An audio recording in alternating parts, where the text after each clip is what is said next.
పరాజయం విజయానికి మెట్టు. విజయం పొందినవాడు ఎవడూ ఇలా మాట్లాడ్డు.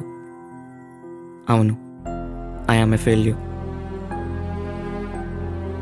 ఇంకెన్నాళ్ళు సక్సెస్ అయిన వాడిని అందరూ మెచ్చుకుంటారు, కానీ అదే సక్సెస్ అయిన వాడు మళ్ళీ మళ్ళీ ఫెయిల్ అయితే ఎవడూ పట్టించుకోడు. మరి అసలు సక్సెస్ చూడని వాడు ప్రతిసారి ఫెయిల్ అయితే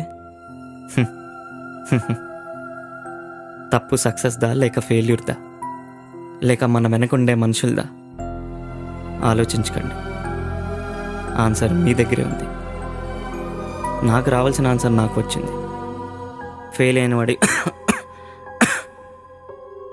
అయిన వాడి నరాల్లో నరకం అనే రక్తం ప్రవహిస్తూనే ఉంటుంది. ఎవరైనా వచ్చి ఓదారిస్తారని వేచి చూస్తూనే ఉంటాడు, కానీ కలియుగంలో బతుకుతున్నామని మర్చిపోతాడు. సక్సెస్ అయిన వాడి వెనక చాలామంది ఉంటారు, కానీ ఒక ఫెయిల్యూర్ వెనక ఒక పవర్ఫుల్ జబ్బు ఉంటుంది. అది మళ్ళీ మళ్ళీ ఫెయిల్ చేస్తూనే ఉంటుంది. అది నేనే. Yes, I'm a failure.